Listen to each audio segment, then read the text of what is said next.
되신 주 승리하셨네 승리하셨네 흔들리지 않고 굳게 서리라 주님 계시니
주의 눈빛 주님 흔들리지 않네 주의 이름으로 원수 떠나가네 우리는 외치리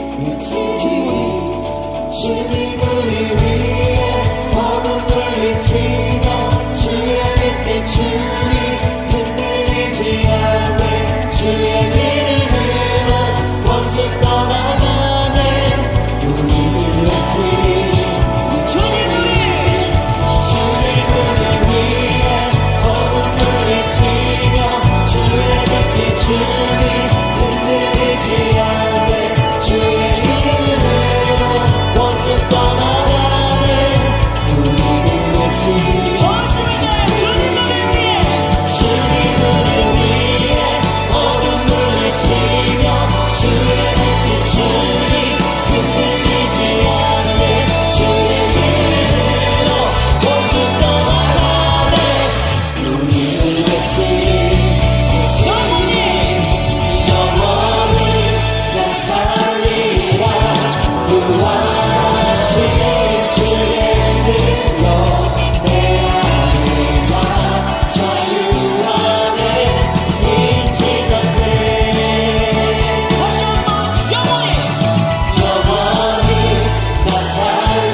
네, 다 같이 자리에 앉아서 찬양하시겠습니다.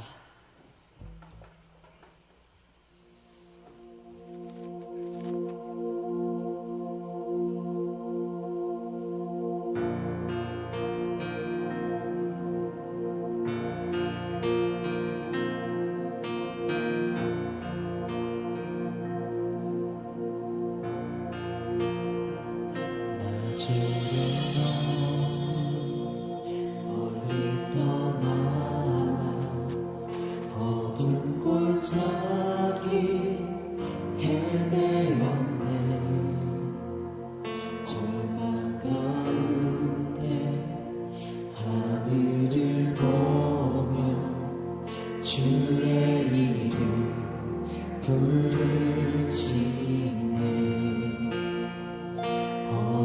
두는 친밀한 사랑 내 영혼에 빛 비추네 다 이루셨네 내 영평 안에 예수 나의 찬송아 할렐루야 날 자유케 하신 주 할렐루야 죽음을 이기시고 모든 사슬 풀리네 예수 이름 부를 때 예수 나의 찬송아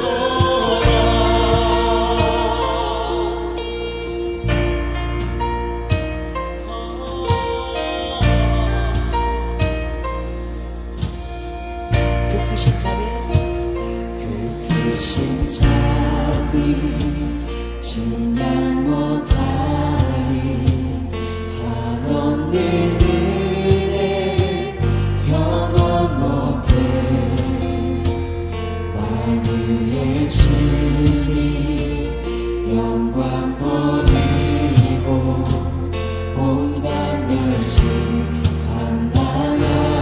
감당하셨네 주님 달리신 십자가 인생 만왕의 왕 날 사셨네 나는 영원히 주와 살리라 예수 나의 찬송아 할렐루야 날 자유케 하신 주 할렐루야 죽음을 이기시고 모든 사슬 풀리네 예수 이름 부를 때 예수 나의 찬송아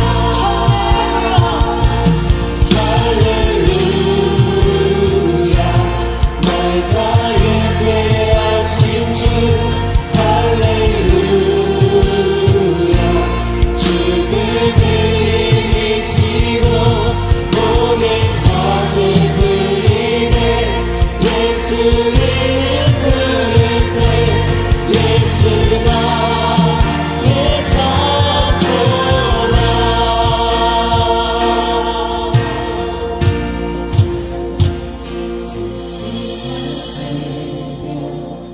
침묵의 예고 약속 이루신 부활의 주 부활의 주 유다의 사자 말씀하셨네 사망 권세 힘을 다시 한번 셋째 날 새벽 침묵을 깨고 약속 이루신 부활의 주 유다의 사자 말씀하셨네 사망 권세 힘을 잃어 예수님께서 승리하셨습니다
사망 권세 이기시고 부활 승리하신 우리의 영원한 생명의 주인 되시는 예수님, 지옥불에 던져질 우리를 살리기 위해 독생자 예수님을 십자가에 내어주신 공의의 하나님 아버지의 그 크신 사랑에 감격하고 감사의 마음으로 이 시간 주님 앞에 서게 하여 주시니 감사합니다. 주님은 부활의 능력으로 우리에게 새 생명을 주시고 소망과 용기를 갖게 하셨지만 우리의 죄와 연약함으로 인해 부활의 능력으로 살아가지 못할 때가 너무나 많습니다. 부활하신 주님이 항상 우리와 함께 계심을 굳게 믿고 이 부활절이 단순한 절기가 아니라 우리의 믿음을 다시 회복하고 우리의 신앙이 다시 뜨거워지는 은혜의 절기가 되게 하여 주시옵소서. 이 시간 온 마음 다해 신령과 진리로 부활절 감사 예배로 영광 돌려오니 우리 주님 우리의 예배를 기쁘시게 받아 주시옵소서. 지금 세상은 날이 갈수록 험하게 져가고 있습니다. 여러 국가 간의 갈등과 이해관계로 요동치는 국제정세 속에 계속해서 전쟁이 일어나 수많은 사상자가 발생하고 파괴되어 공포에 떨고 있으며 그 여파로 세계 경제의 어려움까지 겹치고 각종 재난과 기근으로 생명과 삶의 터전을 고아파하는 사람들에게 위로와 회복과 평안의 일상이 돌아올 수 있도록 주님의 위로 역사 축복하심이 있게 하여 주시옵소서. 언제나 긴장감 속에 놓여있는 우리나라를 지켜 보호하여 주시옵소서. 국가 지도자들이 늘 깨어 하나님께 지혜를 구하게 하시고 어려운 경제가 회복되어 국민들의 삶이 편안해지도록 축복하여 주시옵소서. 국력의 우리 동포들에게도 아골골짜기의 마른 뼈에 생기를 불어넣어 살아나게 하듯이 부활 생명의 소망의 복음이 누룩처럼 번져나가 복음 통일을 이루고 구원이 이루어질 수 있게 역사하여 주시옵소서. 세범 사역이 잘 진행되고 있습니다. 주님께서 모든 상황과 환경을 주관하여 주시고 성령 충만함으로 온 성도가 비전 안에서 열정으로 사역에 참여하여 감당하게 도와주시옵소서. 행복모임 곳곳마다 영원히 초청되고 말씀과 기도와 복음이 전해지는 은혜와 감동과 성령이 충만한 현장들이 되게 하여 주시옵소서. 도기도 사역, 전도 사역, 양육과 훈련 사역에 적극 참여하여 영적 성장을 이루고 연합의 기쁨을 누리며 아름다운 교회 공동체를 이룰 수 있게 축복하여 주시옵소서.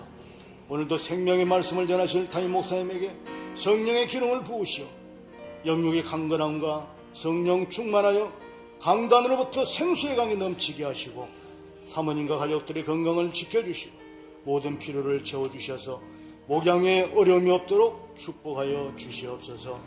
원로 목사님과 사모님께도 항상 건강 지켜주셔서 주께 영광 돌리는 삶이 되어지도록 축복하여 주시옵소서. 필리핀에 파송되어 사역하는 15 박주환 선교사님을 건강하게 지켜주시고 열방에 복음 전하고 제자 삼는 세계 비전을 이룰 수 있게 도와주시옵소서. 16호 조수민, 17호 박성인 예비 선교사님들도 모든 과정을 잘 준비해서 6월에 파송할 수 있게 인도하시고 축복하여 주시옵소서. 새로 세워지는 일꾼들이 다음 달에 인직식을 하게 됩니다. 성령과 지혜가 충만하고 하나님 앞에 충성을 다짐하는 귀한 일꾼들로 세워질 수 있도록 축복하여 주시고 이분들을 통해서 큰 영광을 받아 주시옵소서. 특별히 다음 세대들이 말씀 안에서 잘 양육되어 제대로의 영적 전수가 잘 이루어져 가게 하여 주시옵소서. 한국교회가 다시 복음의 능력을 회복하여 세상을 변화시키고 영혼을 구원하는 생명의 증인으로 서게 하여 주시옵소서. 육신의 질병이나 사고로 병상에 있는 사람들에게는 치료와 회복이 속히 이루어질 수 있게 역사하여 주시옵소서. 할렐루야 찬양대와 찬양되는 영감 넘치는 찬양을 받으시고 모든 예배인들의 성김과 보이지 않는 자리에서 헌신하는 이들을 하나님의 이루와 복으로 세워 주시옵소서. 우리의 현실은 여전히 풀리지 않는 문제들로 둘러싸여 있지만 우리는 신실하신 하나님이 곁에 계시기에 전적으로 주님께 의지합니다. 모든 것은 하나님이 하십니다. 이 모든 말씀 우리의 영원한 생명으로 보하여 우리의 소망이 되시는 우리 구주 예수 그리스도의 이름으로 기도하옵나이다. 아멘.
기도하는 가운데 1대1 행복 모임에 대한 마음을 주셔서 베스트에게 백지전도 하고 영접 기도를 하는 가운데 흔쾌히 또 거래처에서 승낙을 해서 행복 모임을 진행하게 되었습니다.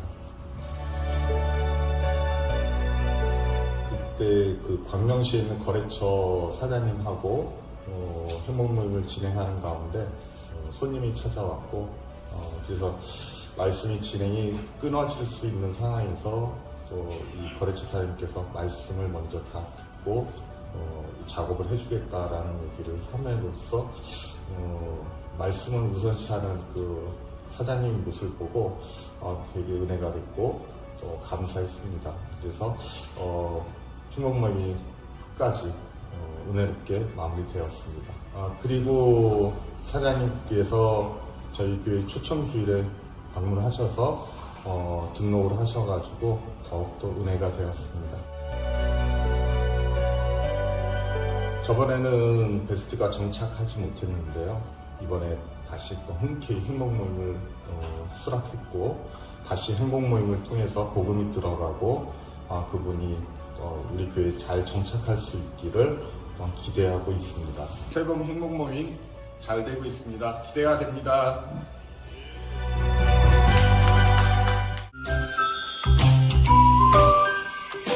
새봄 행복모임 6주차 기도하기, 소그룹 기도, 개인 기도, 좋은 관계 맺기, AB타입 베스트의 필요 채우기, 초청하기, 행복모임의 특별 이벤트를 준비하여 AB타입 베스트 모두 초청하기, 주님사랑 행복모임, 이웃사랑 복음전파. 잘 되고 있습니다. 기도하면 더 잘 됩니다.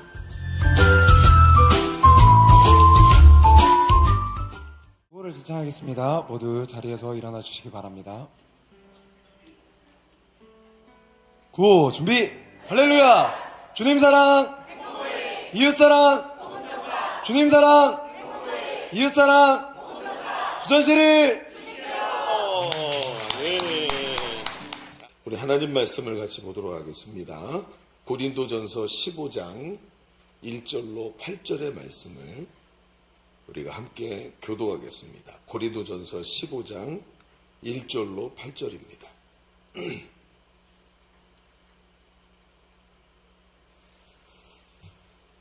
한 절씩 교도하겠습니다. 형제들아, 내가 너희에게 전한 복음을 너희에게 알게 하노니 이는 너희가 받은 것이요 또 그 가운데 선 것이라.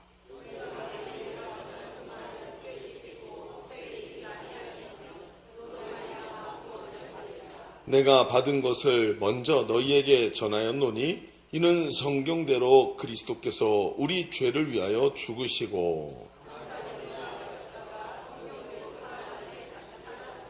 게바에게 보이시고 후에 12 제자에게와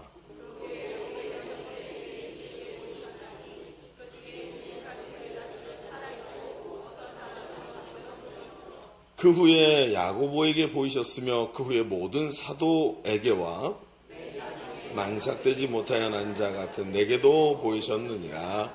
아멘. 여러분, 기독교 신앙은 교리가 많이 있죠. 그래서 많은 교리 위에 신앙이 세워져 있는 것 같지만 사실은 자세히 보면 단 하나의 사건 위에 우리 신앙이 서 있는 것을 보게 됩니다. 그것은 바로 예수 그리스도의 부활입니다. 고린도전서 15장 14절에 바울이 이렇게 말합니다. 그리스도께서 만일 다시 살아나지 못하셨으면 우리가 전파하는 것도 헛것이요 너의 믿음도 헛것이며. 여러분, 이 내용이 우리의 믿음이 헛것이다, 이런 너무나도 극단적인 표현처럼 들리지만 부활은 기독교 신앙의 핵심입니다. 그러나 아이러니하게 우리는 부활 신앙에 대해서 잘 알지 못하고 예수님의 부활이 나와 무슨 상관이 있는지 별로 관심이 없어도 문제없는 그런 삶들을 우리가 살아가고 있습니다. 그러니 고난주간이 되고 부활절이 앞에 와도 그것이 나의 삶에 미치는 영향력이 너무나도 적은 것을 봅니다. 오죽하면 미디어 금식하자, 성경 필사하자 하면서 이것을 의미를 자꾸 찾으려고 애를 쓰는 거예요. 사실은 우리가 이번 이런 이 옷을 이렇게 특별하게 입는 것도 어떤 것에 대한 의미를 부여하기 위해서 무던히 노력하는 것 중에 하나가 아니겠습니까? 부활신앙이 우리에게 중요하게 다가와야 되는데 우리가 사는 삶의 모습을 보면 부활신앙을 중요하게 여기지 않아도 신앙생활이 되고 삶이 되는 이상한 형태의 신앙으로 우리가 변질되고 있다는 것을 말하는 것입니다. 여러분, 구슬이 소말이어도 꿰어야 보배가 되지 않습니까? 부활신앙이 아무리 중요해도 내가 외면하면 부활이 나와 별로 상관이 없는 것처럼 느껴지더라는 거예요. 여러분, 믿음의 사람이 부활이 멀리 있게 느껴진다는 건 참 슬픈 일이 아닐 수 없는 것입니다. 오늘 우리가 읽은 말씀에 보면 바울은 고린도 교회 성도들에게 바울이 전한 말을 굳게 지키고 헛되이 믿지 않아야 된다라고 얘기합니다. 우리 2절을 한번 같이 읽어볼까요? 시작. 너희가 만일 내가 전한 그 말을 굳게 지키고 헛되이 믿지 아니하였으면 그로 말미암아 구원을 받으리라.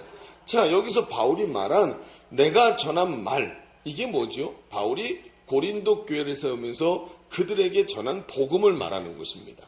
자, 복음이 무엇입니까? 라고 말하면 우리 교회 성도들은 대뜸 말합니다. 우리 인생의 모든 문제를 해결하신 예수 그리스도의 십자가 승리입니다.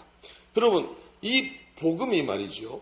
오늘 이 복음이 무엇이냐 하고 이야기를 하면서 바울이 내가 전한 말이라고 얘기합니다. 그러면 가만히 봅시다. 바울은 고린도전서 12장에서 고린도 교회 안에 들어온 이단에 대한 이야기를 합니다. 그러면서 그들이 와서 고린도 교회에 와서 부활이 없다라고 말한다는 거예요. 그런데 이 부활이 없다라는 말, 헬라적 사고가 고린도 교회에 영향을 미쳤다는 거예요. 그런데 바울이 뭐라 그래요? 우리의 믿음이 부활에 있다는 겁니다. 그러면서 이 바울이 전한 것이 무엇이냐면 오늘 우리가 말하는 부활을 믿는 믿음, 즉 우리의 믿음이 무엇이냐면 예수 그리스도의 부활을 믿는 것이다 라고 말을 합니다. 죄와 사망의 권세를 예수님이 무너뜨리고 부활하신 것을 믿는다는 거예요.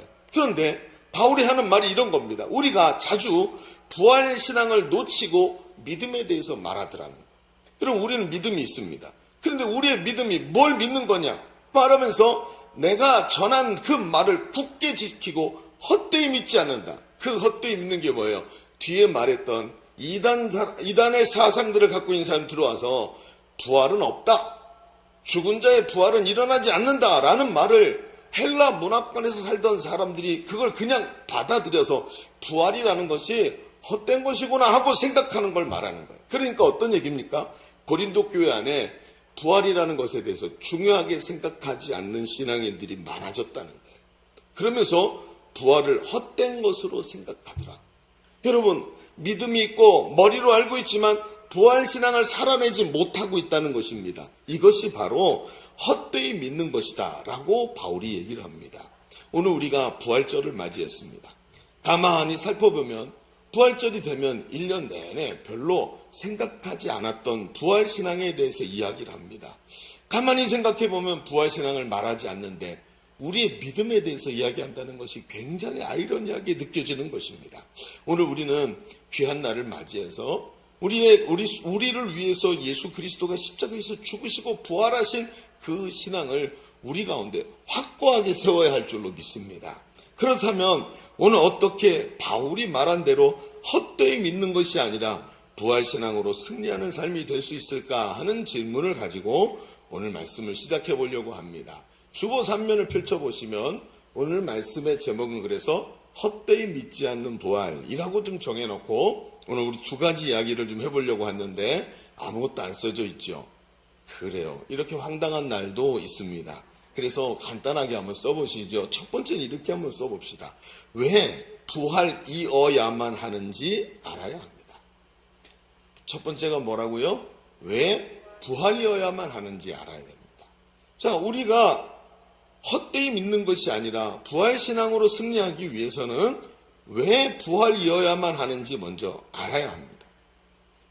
왜 하필이면 부활을 붙잡아야 될까요? 왜 부활이 이렇게 중요한 걸까요? 자, 이야기를 좀 펼쳐가 보죠. 바울은 고린도 교회 성도들에게 분명히 말합니다. 내가 전한 말을 굳게 지키고 헛되이 믿지 아니하였으면 그로 말미암아 구원을 받으리라. 자, 이 말씀에서 헛되이 믿지 않는다는 것은 앞에서 말한 대로 그가 전한 말을 굳게 지키는 것입니다. 그러면 그가 전한 말이 무엇일까요? 3절 이하에 말합니다. 자, 우리가 읽어보겠습니다. 시작. 내가 받은 것을 먼저 너희에게 전하였느니 이는 성경대로 그리스도께서 우리 죄를 위하여 죽으시고 장사 지난 바 되셨다가 성경대로 사흘 만에 다시 살아나사. 여기까지만 보십시다. 여러분, 내가 먼저 전한 것이 뭐예요? 여러분, 바울이 고린도 교회를 세웠는데 그때 세울 때 뭘 말했냐 하면 예수 그리스도가 십자가에 죽으셨다가 우리의 죄를 위해 죽으셨다가 사흘 만에 다시 살아나셨다는 것을 전했다는 거예요. 그 전한 말을 굳게 지키고 헛되이 믿지 말라고 얘기하는 것입니다. 여러분, 바울은 그것을 얘기하면서 3일 만에 부활하신 것을 아주 선명하게 말하면서 그 증인들을 열거하고 마지막 8절에는 맨 나중에 만삭되지 못하여 난 자 같은 내게도 보이셨다라고 말을 합니다. 그러면서 자신이 바로 그 부활한 주님을 만난 사람이라고 주장을 하고 있는 거예요. 사실은 여러분, 육신으로 예수님이 이 땅에 계실 때 바울은 만난 적이 없습니다. 부활한 예수님도 자기가 직접 본 적이 없습니다. 그러나 왜 이 말을 하고 있을까요? 아니, 왜 이 말이 중요할까요? 바울에게 부활은 이 남에게 들어서 안 얘기가 아니라 자기가 직접 경험한 것이고 결국 부활이 자기 확신이기 때문에 이렇게 말을 하고 있는 것입니다. 무슨 얘기입니까? 부활신앙이라는 정체성을 바울이 가지고 있다는 거예요. 여러분, 바울에게 있어서 왜 이렇게 부활이 중요할까요? 왜 이렇게 부활이 중요했을까? 오늘 이 이야기를 3가지 정도로 한번 잠깐 이야기를 해보려고 합니다. 첫 번째, 한번 여기다 한번 써보시겠습니까? 왜 바울에게 부활이 중요했느냐 하면 부활은 예수님의 십자가의 사역이 완벽했음을 드러내기 때문입니다. 부활이 뭐라고요? 예수님의 십자가 사역이 완벽했음을 말하는 거예요. 자, 한번 생각을 해봅시다. 예수님의 십자가 사역이 완벽했다는 걸 부활이 증명한다는 것이지요. 여러분, 예수님의 십자가 대속이 죄값을 지불하는 행위라면 우리의 죄에다가 십자가에서 고난당하시는 것이 우리가 당할 사망에다가 예수님의 생명을 내어줌으로 값을 치르시고 우리를 건져내신 것이라면 연결되는 부활은 그 예수님의 십자가 대속이 하나님의 공의를 완전히 만족시키셔서 확실하게 우리를 구원하셨다는 영수증과 같은 것입니다. 로마서 4장 25절에 바울이 이렇게 말합니다. 같이 한번 읽어보겠습니다. 시작. 예수는 우리가 범죄한 것 때문에 내어줌이 되고 또한 우리를 의롭다 하시기 위하여 살아나셨느니라. 여러분, 이 말씀을 보십시오. 우리가 범죄한 것 때문에 십자가에 죽으셨고 또한 그와 마찬가지로 우리를 의롭다 하게 만드시기 위하여 살아나셨답니다. 부활 때문에 하나님 앞에 우리가 의롭다함을 인정받았다는 거예요. 고난이 예수님께서 십자가에서 우리를 대신 속량하신 것이라면 부활은 그 십자가의 공로로 우리가 의롭게 되었다는 것을 증명하고 있다는 것입니다. 하나님께서 예수님을 부활하게 만드셨다는 것은 하나님께서 그 십자가의 대속을 받아들이셨다는 거예요. 만약에 부활이 없고 예수님이 그냥 대신 죽으심에서 끝나셨다면 우리는 죄사함을 받았을지는 모르지만 예수 그리스도로 주시는 진정한 자유와 해방과 승리를 선포할 수 없게 되는 것입니다. 골로새서 2장 13절에 말합니다. 또 범죄와 육체의 무할례로 죽었던 너희를 하나님이 즉 예수님과 함께 살리시고 그 살리신 것 때문에 우리의 모든 죄를 사하시고 우리를 거스리고 불리하게 하는 법조문에 쓴 증서를 지우시고 제하여 버리사 십자가에 못 박으시고 통치자들과 권세들을 무력하게 드러내어 구격거리로 삼으시고 십자가에서 이기신 걸 그 살려내신 것이 증명하고 있다는 거예요. 13절에 그리스도가 살아나신 것 때문에 우리가 예수와 함께 살게 되고 14절에 우리를 불리하게 하는 법조문으로 쓴 증서를 예수님이 살아났기 때문에 지워버리고 살아내신 것 때문에 악한 통치자들과 권세들이 무력화된 것을 분명히 우리에게 알려주신다는 것입니다. 그래서 부활이 없다면 죄사함을 받아도 우리에게 승리가 선포되지를 못하는 거예요. 그러니 부활이 없다는 것은 상상도 할 수 없는 일이 되는 것입니다. 예수님이 부활하셨기 때문에 예수님의 부활의 승리가 오늘 우리에게 선포되는 것입니다. 그러고 나니까 어떻습니까? 우리는 이 땅을 살아가면서 이 땅에서 고난당하고 어려움 당하지만 예수 그리스도의 부활이 우리에게 승리를 이미 선포하셨기 때문에 불안하거나 두렵지가 않다는 것입니다. 예수님이 이미 승리하신 줄로 믿습니다. 그 승리가 내가 예수 그리스도 안에서 예수님과 함께 승리한 것이 되기 때문에 성경이 예수님이 하셨던 모든 말씀이 부활로 말미암아 진리라는 것을 확증하고 예수님이 말씀하신 대로 하나님이 우리에게 부활을 주실 것을 예수님의 부활이 확증하고 앞으로도 심판이 있고 천국이 있고 지옥이 있고 우리의 결론이 승리라는 것을 부활로 말미암아서 확실히 알게 된다는 것입니다. 하나님은 예수 그리스도의 십자가 공로가 부활로 마무리되게 하시면서 우리의 예수님의 십자가가 우리에게 참된 자유와 해방을 주시고 승리를 주신 것을 부활로 확증하신 줄로 믿습니다. 이게 부활이 우리에게 꼭 필요한 이유 중에 첫 번째입니다. 두 번째로 예수님의 부활은 우리의 부활의 보증이 된다는 것입니다. 왜 바울에게 있어서 부활이 중요했냐?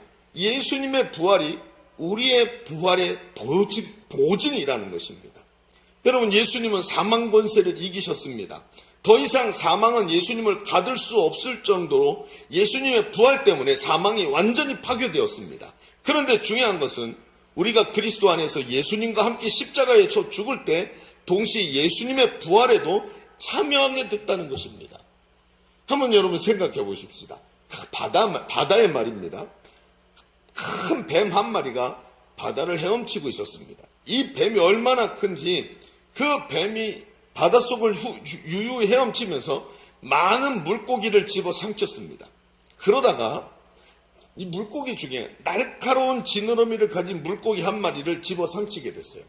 그런데 이 날카로운 지느러미를 가진 물고기가 이 거대한 뱀의 뱃속에 들어갔더니 너무 깜깜하고 너무 답답해갖고 여기서 못 살겠다 하는 생각을 하게 됐습니다. 그래서 여기 나가야 되겠다 하고 생각을 하고는 자기 무기인 날카로운 지느러미로 바짝 세워가지고 거기서 막 몸을 비틀었습니다. 그랬더니 그 날카로운 지느러미가 그 거대한 뱀의 백가죽을 찢어버리게 말았어요. 그리고는 그 찢어진 백가죽을 넓게 벌리고 이 물고기가 날카로운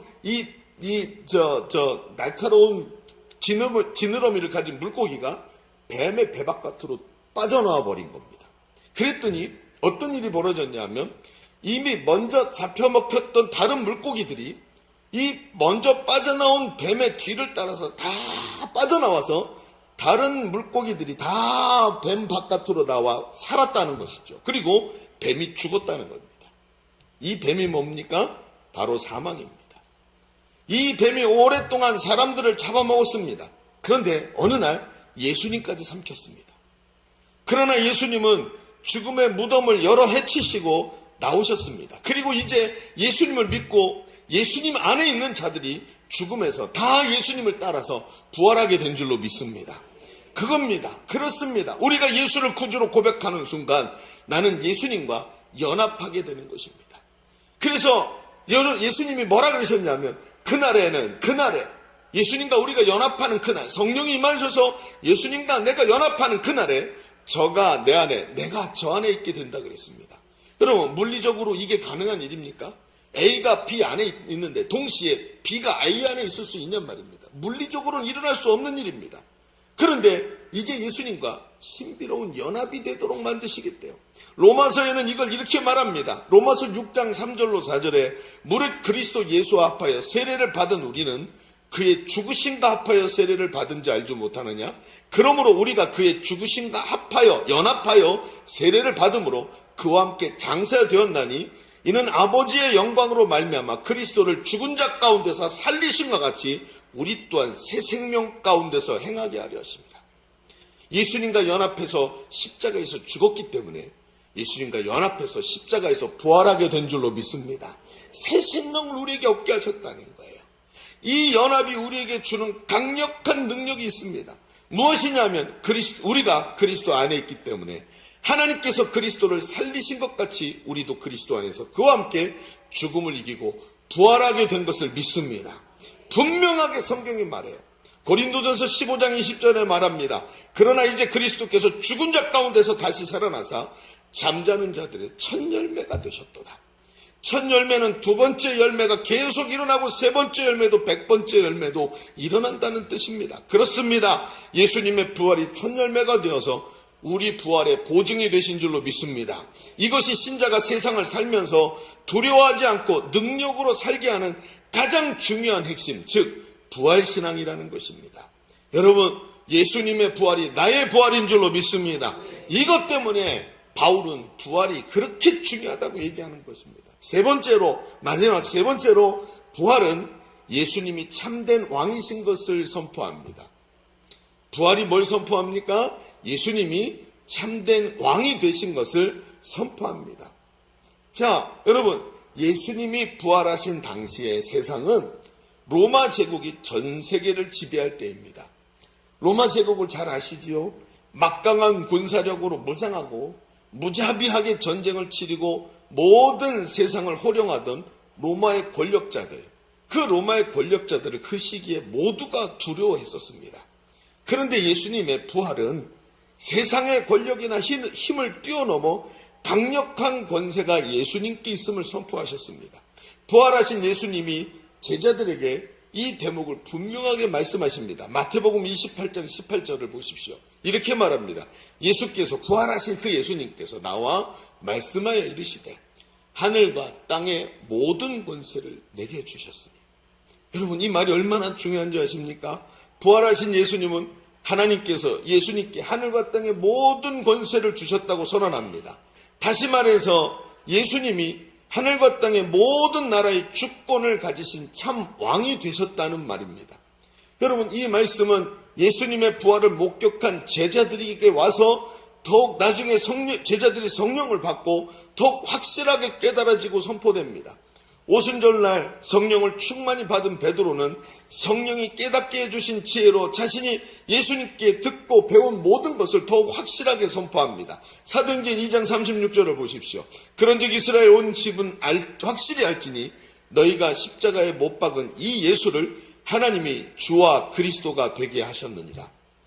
분명히 베드로는 깨닫고 말합니다. 그리고 뭐라고 말합니까? 성전 미문의 앉은 뱅이를 보더니 세상 그 시대, 우리 세상에서 가장 강력한 권력을 가지고 있는 은과 금은 내게 없거니와 내게 있는 것으로 내게 명하노니 나사렛 예수의 이름으로 일어나 걸으라. 예수의 이름이 하늘과 땅의 모든 권세를 가지신 왕의 이름이라고 분명하게 선포하는 것입니다. 여러분, 어디서 이 확신이 납니까?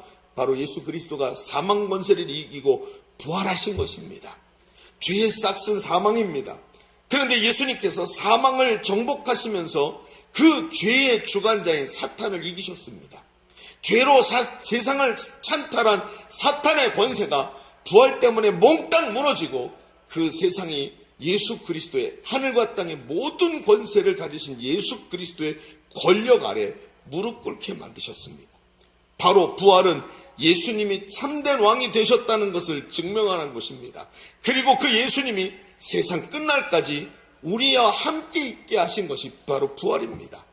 여러분, 그래서 지금도 부활의 능력을 확신하고 십자가 복음을 전하면 세상의 하늘과 땅의 모든 권세를 가지신 주님이 권능으로 우리와 함께 하시는 줄로 믿습니다.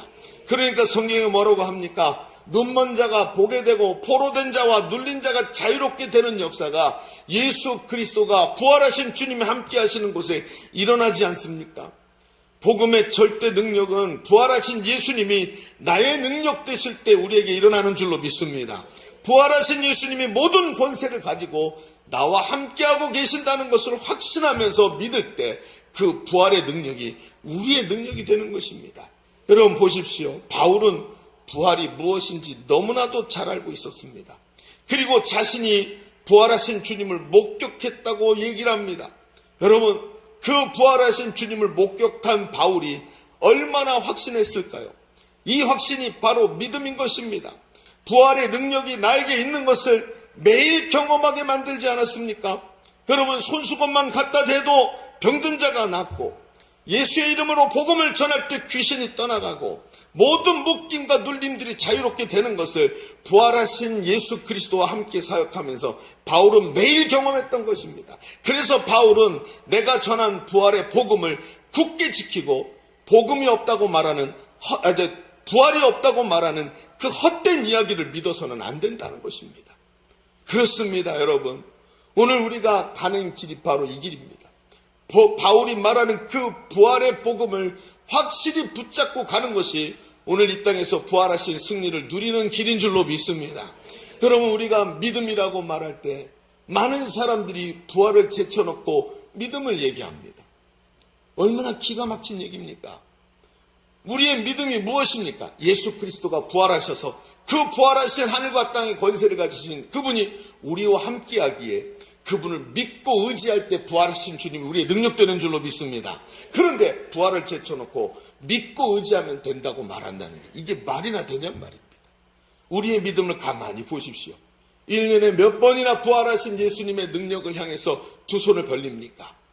부활이 우리의 능력이라고 말하는 일들을 우리는 입을 다물고 믿음이라는 얘기만 하면서 부활을 제쳐놓을 때가 얼마나 많습니까? 여러분, 부활이 능력입니다. 부활이 승리입니다.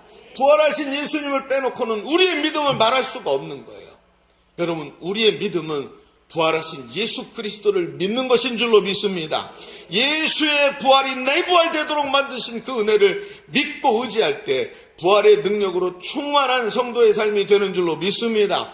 자, 우리 첫 번째 얘기를 좀 정리해 봅시다. 우리는 지금까지 바울이 말한 부활을 헛되이 믿는 것에 대해 말씀을 보았습니다. 그 첫 번째로 왜 부활신앙이 중요한가 하는 질문을 했습니다. 바울은 부활이 모든 것이라는 것을 알고 있었습니다. 부활이 흔들리면 모든 것이 흔들립니다. 반대로 부활이 확실하면 모든 것이 확실해지고 성도의 삶이 부활의 능력으로 가득 차는 줄로 믿습니다. 그래서 부활이 흐려진 믿음을 헛되이 믿는 것이라고 바울은 경고하고 있는 것입니다. 그렇다면 목사님, 이 얘기는 너무나도 확고하고 확실하게 이제 이해가 되고 다가옵니다. 그렇다면 이렇게 확실한 부활신앙으로 살아가야 하는데 그러면 어떻게 해야 그렇게 부활신앙으로 살아갈 수 있을까요? 물론 여러 가지 이야기를 성경이 합니다. 성령이 충만해야 되고 말씀이 충만해야 되고 여러 가지 얘기를 합니다. 그러나 오늘 우리는 바울이 하는 이야기로 이 말씀을 좀 깊이 보려고 합니다. 어떻게 이 부활신앙으로 살아낼 수 있을까? 부활신앙으로 살아낸다는 것은 무엇을 말하는 것일까 할 때 가장 근원적인 이야기를 좀 해봐야 됩니다. 그래서 두 번째는 이렇게 한번 써보십시다. 가장 견고한 부활신앙은 나의 정체성 위에 세워지는 거예요. 자, 둘째, 가장 견고한 부활신앙은 나의 정체성에 세워지는 것입니다. 이상하다. 이 말이 좀 앞뒤가 안 맞는 것 같은데 조금 얘기를 펼쳐가 볼까요? 자, 부활신앙을 어떻게 부활신앙으로 살아갈 수 있습니까? 가장 견고한 부활신앙은 나의 정체성 위에 세워진다는 것을 알아야 된다. 이 얘기입니다. 자, 우리는 이 대목을 말하기 위해서 예수님의 부활을 기록한 성경의 다른 한 대목을 떠올려 보려고 합니다. 어떤 대목이냐면 바로 엠마오로 가던 제자들에 대한 누가복음 24장의 말씀입니다. 부활 사건 이후에 예수님이 부활하신 걸 봤다라는 사람들의 이야기를 듣고 예수님의 제자들 중에 두 사람이 엠마오라는 마을로 가고 있었죠. 그들과 예수님이 함께 걸어가시면서 합류하셨고 이런저런 이야기를 하다가 이 예수님이 부활하신 예수님을 이들이 목격하게 됩니다. 얼마나 큰 축복입니까? 부활하신 주님을 목격하게 되는 것 말입니다. 그런데 아쉽게도 이들은 부활하신 예수님과 함께 걸어가고 대화를 나누고 있지만 전혀 알아보지 못합니다. 예수님께서 이들이 전혀 알아보지 못하고 이해하지 못하고 낙심해 있는 걸 보고 예수님께서 구약 성경을 풀어서 얘기를 해줍니다. 구약에 메시아가 오시면 이렇게 고난당한다 그랬지 하면서 쭉 풀어서 얘기하고 그리고 이들의 눈이 확 밝아지니까 예수님 떠나시고 안 계시는 거예요. 그런데 이 대목을 예수님이 이야기를 하시는데 보세요. 뭐라 그랬냐면 누가복음 24장 25절에 그 알아보지 못하는 제자들에게 이렇게 말씀하십니다. 읽어볼까요? 시작. 이르시되 선지자들이 말한 모든 것을 마음에 더디 믿는 자들이요 그리스도가 이런 고난을 받고 자기 영광에 들어가야 할 것이 아니냐 하시고, 자, 이 사람들의 지금 상태를 예수님이 정확하게 진단하시죠. 왜 예수님을 못 알아봤다고요? 선지자들이 말한 모든 것을 어떻게 했다고요? 더디 믿었대요. 더디게 믿었대요. 예수님은 그들의 상태를 정확하게 짚어내시는데 너희 마음이 더디 믿는 자구나. 그들은 마음이 느리고 둔해서 보여주고 있는 것을 쉽게 받아들이지 않는 마음이 완고한 상태를 가지고 있는 것을 예수님이 지금 꼬집어서 말씀하고 계시는 거예요. 자, 보십시다. 성령님이 오셔서 감동을 주시는데 그 감동을 주실 때 마음을 열고 아멘 하고 받아들이는 게 아니라 그것을 적극적으로 받아들이지 않는 마음의 완고함이라는 것이 습관이 되어 있는 상태. 여러분, 우리 중에 말이죠. 내 마음이 참 더디 믿어요 라고 말하는 사람이 있던가요? 아닙니다. 우리 중에 누구도 믿음에 대해서 말할 때 그렇게 말하지 않지만 우리는 하나님의 말씀을 적극적으로 받아들이지 않는 습관을 갖고 있습니다. 이상하지요? 말씀, 그래요, 목사님 주일날마다 설교하시는 말씀 틀린 게 없어요. 맞아요. 그런데 저는 그렇게 살기가 힘들어요. 그렇죠? 여러분, 말씀을 마음으로 받아들이는 것, 이게 더디 믿는 상태가 돼 있더라는 거예요. 제가 여러분 생각해 보십시오. 우리 교회는 양육하는 교회입니다. 성도들을 훈련합니다. 그래서 훈련을 받으면 성도들이 변화가 돼요. 그런데 이게 쉽게 되지가 않더라고요. 굉장히 오래 걸립니다. 근데 왜 오래 걸리는가 하고 보면 마음의 자세에 많은 것이 달려 있습니다. 양육반을 받는데 양육반을 하면서 보면은 신앙생활을 이미 오래 한 사람들의 특징이 뭐냐면 나 다 알고 있어 저 얘기. 이러고 시작을 합니다. 그러니까 어떻게 해요? 양육을 받으면서도 숙제를 제대로 안 하고 강사가 하는 말이 나 다 알고 있다고 생각해요. 근데 여러분 가만히 생각해 봅시다. 저도 제가 목회자로도 있잖아요. 우리 교회 양육 교재를 보면 제일 어렵게 생각되는 게 제자대학 2학기, 1학기, 제자학교 이런 게 아니에요. 구원의 확신. 얼마나 어려운 건지 아십니까? 구원의 확신, 사죄의 확신, 기도응답의 확신. 이 다 양육반의 메시지들이거든요. 이게 제일 어렵습니다.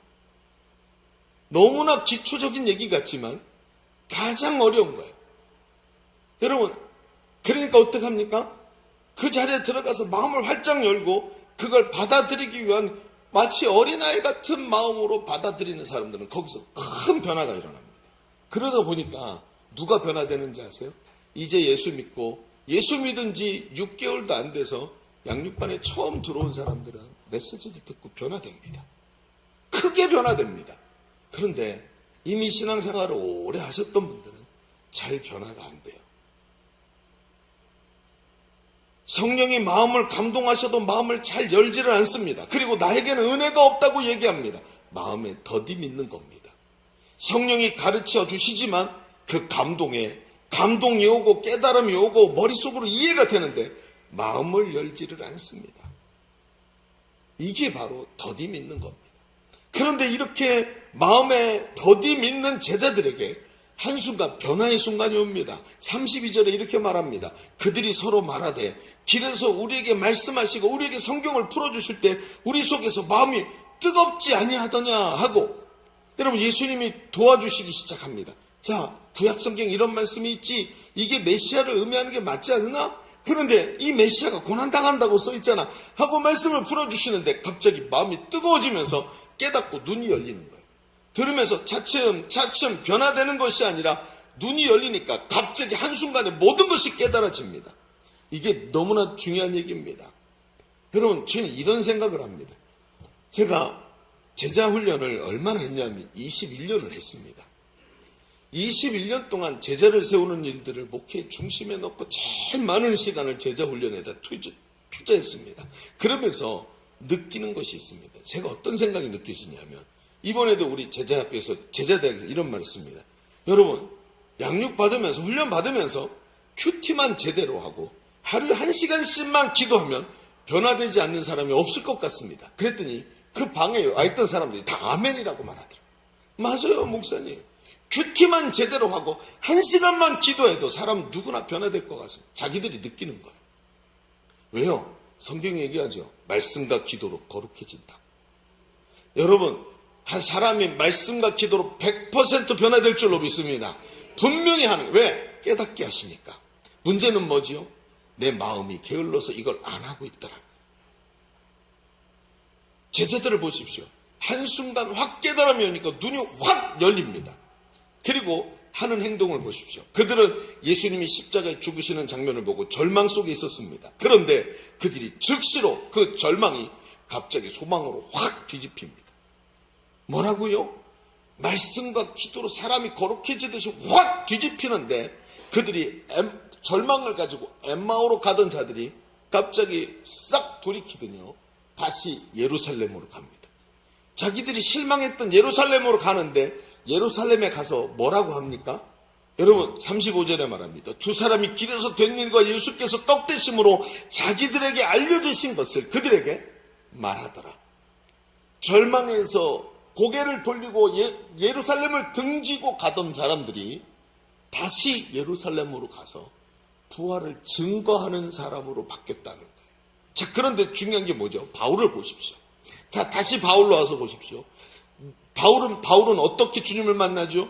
다메섹으로 가던 길에서 눈이 멀고 나서 예수님을 부활하신 예수님을 만납니다. 그리고 주여 니시니까 그랬더니 나는 네가 핍박하는 예수라.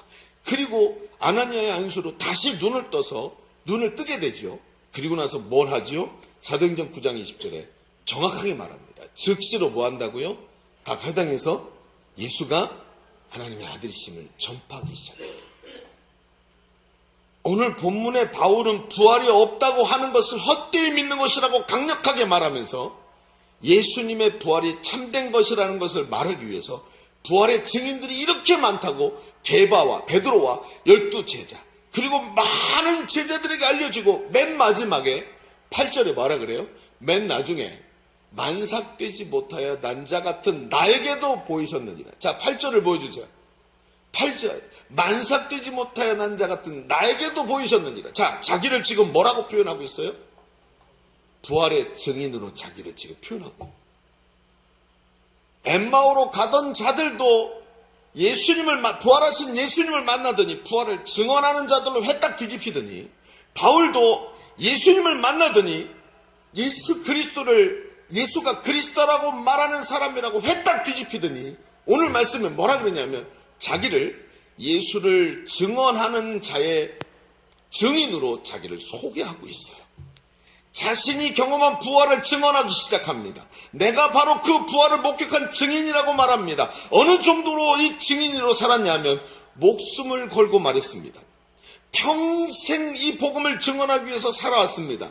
감옥에 들어가서 40에 하나 가마른 매를 맞기까지 증언했습니다. 핍박을 받고 죽음의 위협을 무릅쓰고도 이것을 증언했습니다.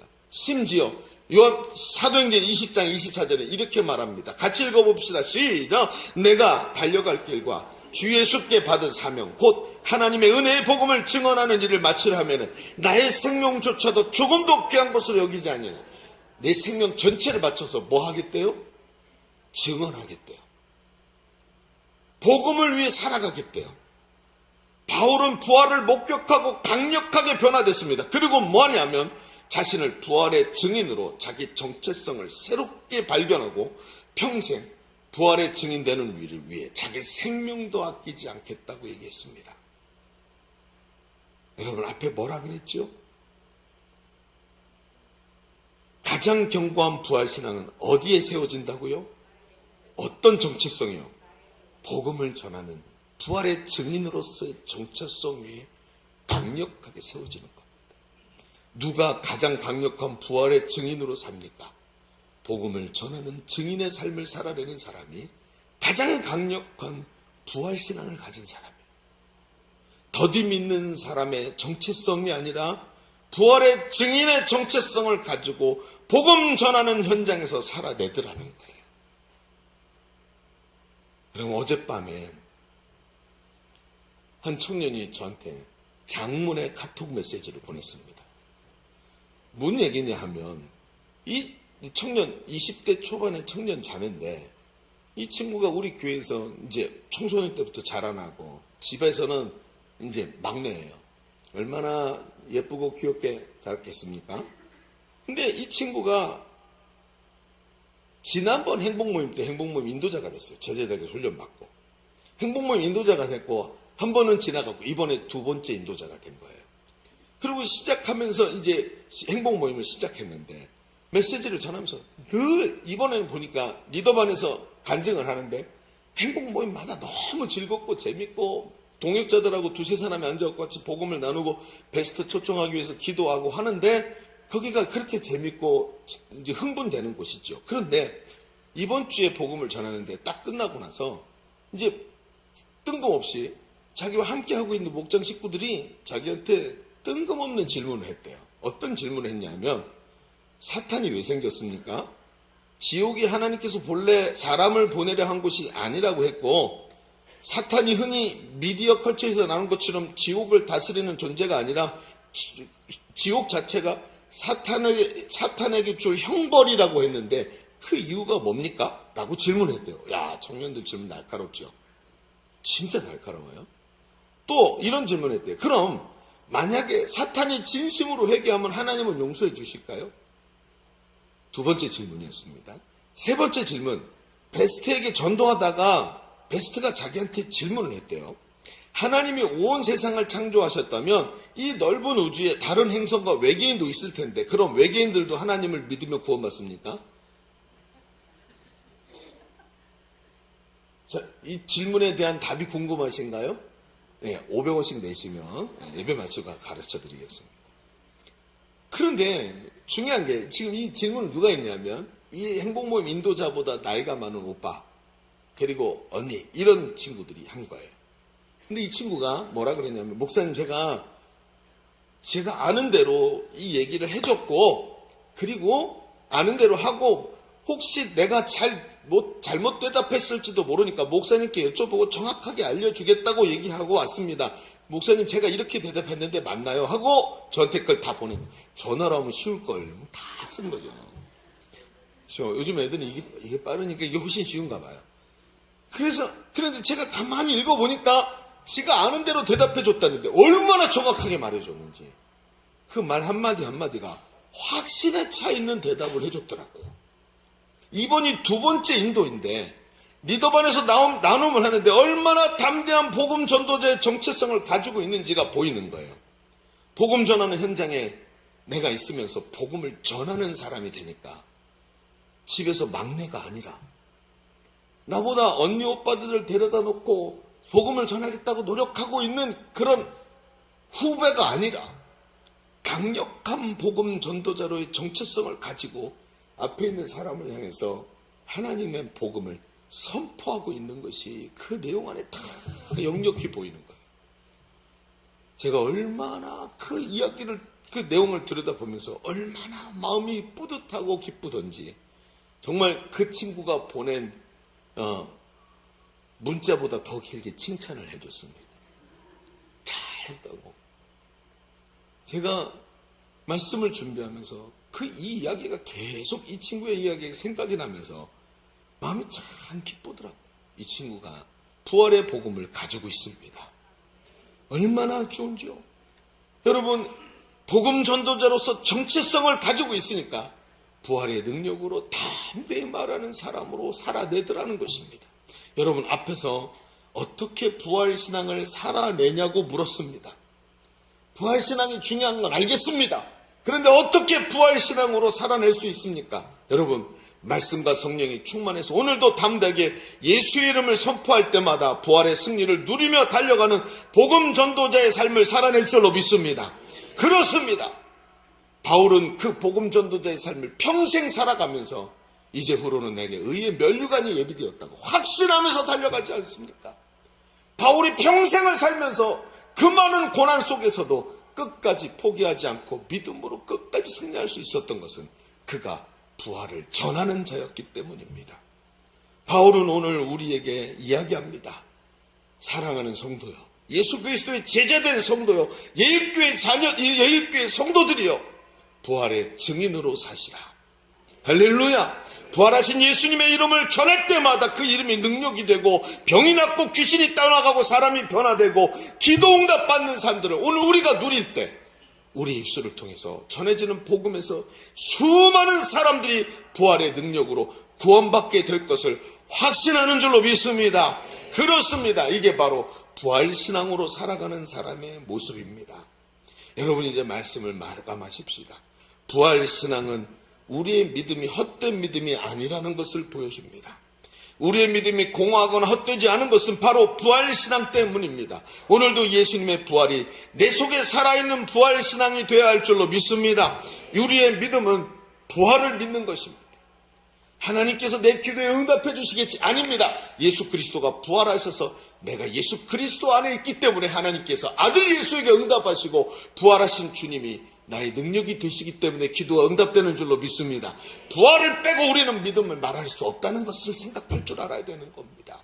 오늘 그 부활신앙으로 죄와 사망의 권세를 이기시고 부활하신 예수 그리스도가 나의 능력 되신 것을 선포하고 날마다 부활의 능력으로 승리하는 성도의 삶이 되시기를 예수의 이름으로 축원합니다. 축원합니다. 우리 기도하겠습니다. 우리 하나님 앞에 담대히 기도합시다. 하나님, 예수님이 오늘 우리에게 부활의 능력으로 오신 것을 믿습니다. 부활신앙으로 승리하게 하여 주시옵시고 부활하신 예수 그리스도를 붙잡고 오늘도 담대히 복음 증거자의 삶을 살아내는 우리의 삶이 되도록 역사하여 주옵소서. 기도합니다. 주여, 아버지 하나님 감사합니다.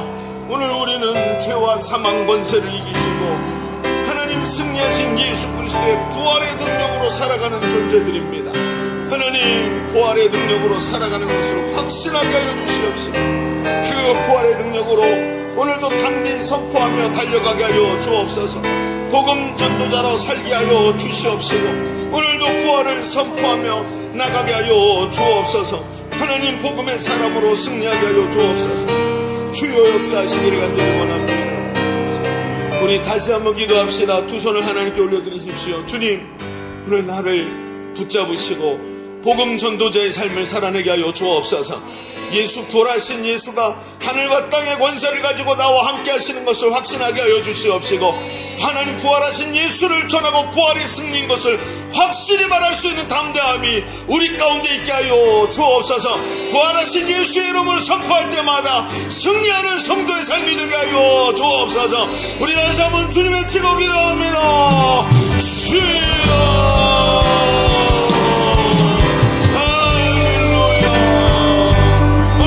주의 이름을 선포하며 부활의 복음을 전하며 부활의 승리를 말하며 부활이 나의 부활된 것을 확신하며 오늘도 부활의 승리를 전하는 전도자의 삶을 살아내게 하여 주옵소서. 하늘과 땅의 모든 권세를 가지신 우리 예수님, 부활하신 예수님이 나와 함께 하시는 것을 확신하며 오늘도 부활의 승리를 말하는 부활의 증인이 되게 하여 주옵소서. 증인으로 살아내고 예수의 이름으로 승리하신 주님으로 담대히 믿음으로 살아내는 우리의 삶이 되도록 주님 역사하여 주옵소서. 성령 하나님 역사하소서. 성령 하나님 확신하게 하소서. 성령 하나님 함께하시고 승리하는 성도의 삶이 되도록 주님 역사하여 주옵소서. 주님, 사망 권세 이기고 부활하셔서 우리의 소망이 되신 주님을 찬양합니다. 부활 없는 믿음이 아니라 헛되이 믿지 않고 부활을 붙잡고 부활의 승리를 전하는 복음 전도자의 삶을 살아내는 우리의 삶이 되게 하여 주옵소서. 예수님의 이름으로 기도하옵나이다. 아멘. 우리 모든 영광 하나님께 올려드립니다. 아멘. 제 옆 사람에게 이렇게 말해줍시다. 기뻐하십시오. 주님 부활하셨습니다. 시작. 기뻐하십시오. 주님 부활하셨습니다. 아멘, 아멘. 자, 우리 찬양하면서 준비하신 예물 하나님께 올려드리겠습니다.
기도하겠습니다.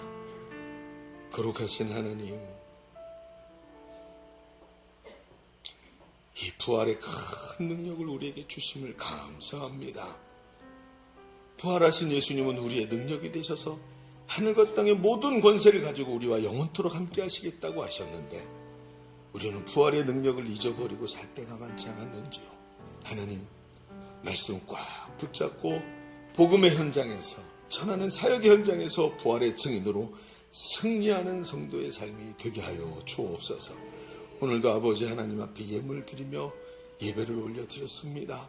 하나님 준비하기 위해 마음과 정성과 우리의 뜻을 다 담아 하나님 앞에 준비한 예물을 올려드렸사오니 하나님, 이 예물을 받아 주옵소서.